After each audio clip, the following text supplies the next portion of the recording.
Big bang theory ब्रह्मांड की शुरुआत के बारे में हमारी सबसे अच्छी एक्सप्लेनेशन है।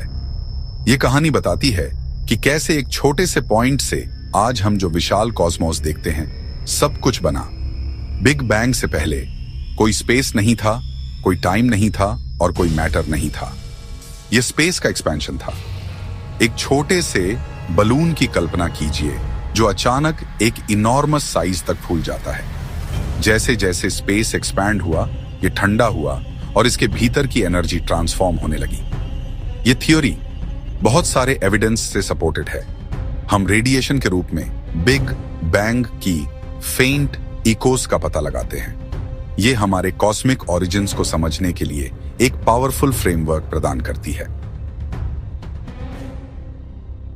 एक ऐसे मोमेंट की कल्पना करो जब सारा स्पेस और टाइम एक एटम से भी छोटे पॉइंट में समाया हुआ था। यह पॉइंट जो अविश्वसनीय रूप से गर्म और घना था, हमारे यूनिवर्स में हर चीज के लिए पोटेंशियल रखता था। यही बिग बैंग थ्योरी का स्टार्टिंग पॉइंट है। बिग बैंग कन्वेंशनल सेंस में कोई एक्सप्लोजन नहीं था, जैसे कोई बॉम्ब फटना। इसके बजाय यह स्पेस का रैपिड एक्सपेंशन था। एक छोटे अविश्वसनीय रूप से डेंस बलून की कल्पना कीजिए जो अचानक एक इनॉर्मस साइज तक फूल जाता है। बिग बैंग के दौरान कुछ ऐसा ही हुआ था। बिग बैंग के बाद सेकंड के पहले फ्रैक्शन में यूनिवर्स अविश्वसनीय रूप से गर्म और घना था। यह एनर्जी और एलिमेंट्री पार्टिकल्स का एक केओटिक सूप था जो लगातार कोलाइड और इंटरैक्ट कर रहे थे। जैसे जैसे यूनिवर्स एक्सपैंड हुआ, यह ठंडा होता गया। इस कूलिंग ने मोर कॉम्प्लेक्स स्ट्रक्चर्स के फॉर्मेशन की अनुमति दी। आइंस्टाइन के फेमस इक्वेशन E=mc² के बाद अर्ली यूनिवर्स की एनर्जी मैटर में ट्रांसफॉर्म होने लगी। बिग बैंग थ्योरी कई की पीसेस ऑफ एविडेंस द्वारा सपोर्टेड है जो हम आज यूनिवर्स में ऑब्जर्व करते हैं। एविडेंस का एक crucial piece cosmic microwave background radiation या CMB है। यह फेंट आफ्टरग्लो यूनिवर्स में हर जगह डिटेक्ट की जा सकती है। गैलेक्सीज का रेड शिफ्ट इंगित करता है कि यूनिवर्स एक्सपैंड हो रहा है। लाइट एलिमेंट्स की अबंडेंस भी बिग बैंग थ्योरी को सपोर्ट करती है। ये डिस्कवरीज हमारी अंडरस्टैंडिंग में रेवोल्यूशन लाती है। बिग बैंग के बाद जैसे जैसे यूनिवर्स एक्सपैंड हुआ, इसमें एक ड्रामेटिक ट्रांसफॉर्मेशन आया। अर्ली यूनिवर्स की इंटेंस हीट ठंडी होने लगी क्योंकि स्पेस स्ट्रेच हो गया। इस कूलिंग ने मोर स्टेबल स्ट्रक्चर्स के फॉर्मेशन की अनुमति दी। उबलते पानी के एक बर्तन के ठंडा होने की कल्पना कीजिए। जैसे जैसे पानी ठंडा होता है, यह एक कैओटिक बॉयल से एक काल्मर स्टेट में चला जाता है। इसी तरह अर्ली यूनिवर्स एनर्जी और पार्टिकल्स के कैओटिक सूप से एक मोर ऑर्गेनाइज्ड स्टेट में चला गया। यह एक्सपेंशन और कूलिंग यूनिवर्स के एवोल्यूशन के लिए क्रूशियल थे। जैसे जैसे यूनिवर्स ठंडा हुआ, एनर्जी मैटर में कन्वर्ट होने लगी, जिससे स्टार्स, गैलेक्सीज और आज हम जो कुछ भी देखते हैं के बिल्डिंग ब्लॉक्स बन गए।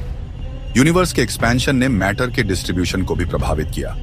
ग्रेविटी ने मैटर को एक साथ खींचना शुरू कर दिया, जिससे क्लम्प्स और क्लस्टर्स बन गए जो बाद में गैलेक्सीज बन गए।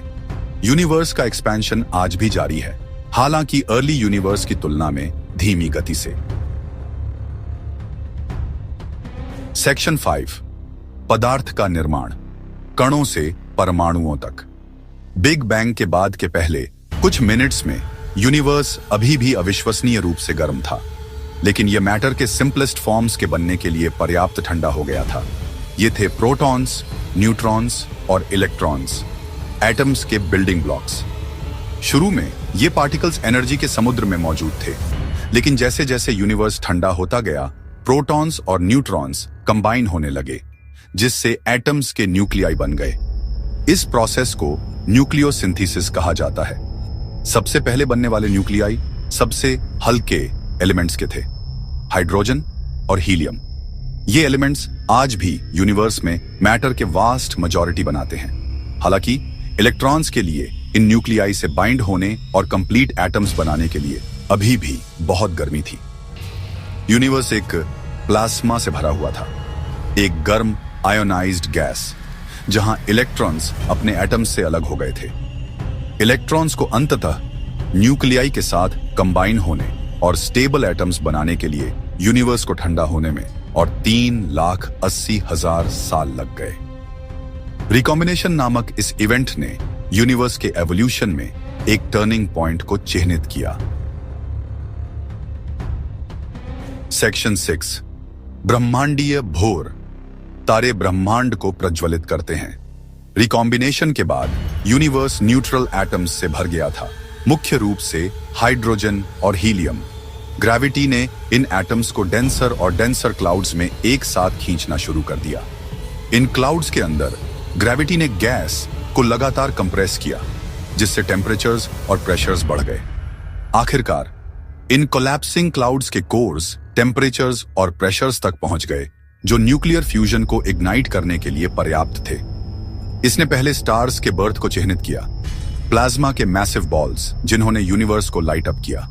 ये अर्ली स्टार्स आज हम जो स्टार्स देखते हैं उनसे अलग थे। वे बहुत बड़े थे और बहुत हॉटर और ब्राइटर जलते थे। इन पहले स्टार्स की लाइट ने सराउंडिंग न्यूट्रल हाइड्रोजन को आयोनाइज करना शुरू कर दिया, एक प्रोसेस जिसे रीयोनाइजेशन कहा जाता है। इस रीयोनाइजेशन ने धीरे धीरे यूनिवर्स को एक डार्क न्यूट्रल स्टेट से वापस उस स्टेट में बदल दिया जहां अधिकांश हाइड्रोजन आयोनाइज्ड था। पहले स्टार्स के फॉर्मेशन ने यूनिवर्स के एवोल्यूशन में एक पिवटल चेंज को चिह्नित किया। इसने डार्क मैटर और गैस के प्रभुत्व वाले यूनिवर्स से स्टार्स की ब्रिलियंस से इल्यूमिनेटेड यूनिवर्स में ट्रांजिशन का संकेत दिया।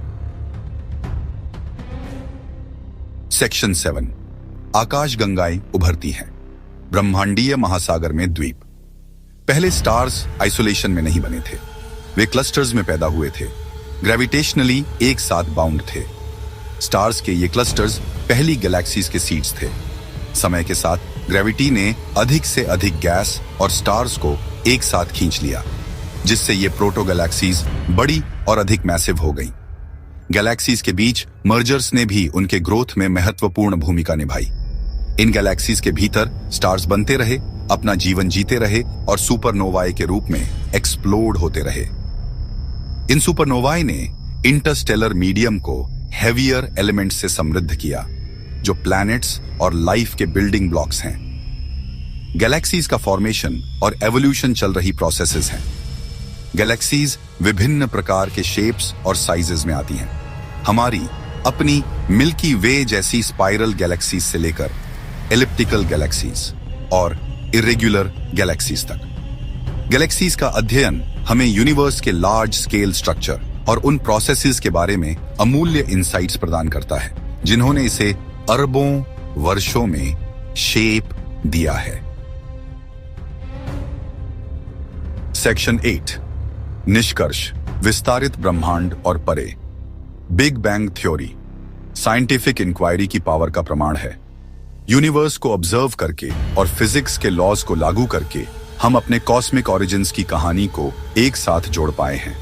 बिग बैंग के मोमेंट से लेकर स्टार्स, गैलेक्सीज और प्लैनेट के फॉर्मेशन तक यूनिवर्स एक्सपेंशन और एवोल्यूशन की एक अविश्वसनीय जर्नी पर रहा है।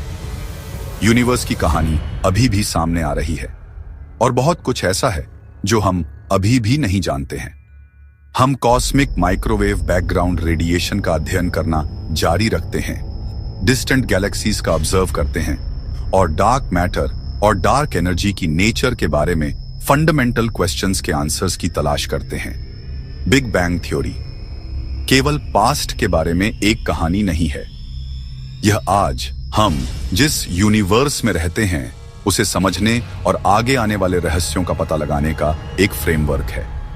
जैसे जैसे हम कॉस्मोस का पता लगाना जारी रखेंगे, बिग बैंग थ्योरी हमारा मार्गदर्शन करती रहेगी, नई डिस्कवरीज को इंस्पायरिंग करेगी और यूनिवर्स में हमारे स्थान के बारे में हमारी समझ को और गहरा करेगी।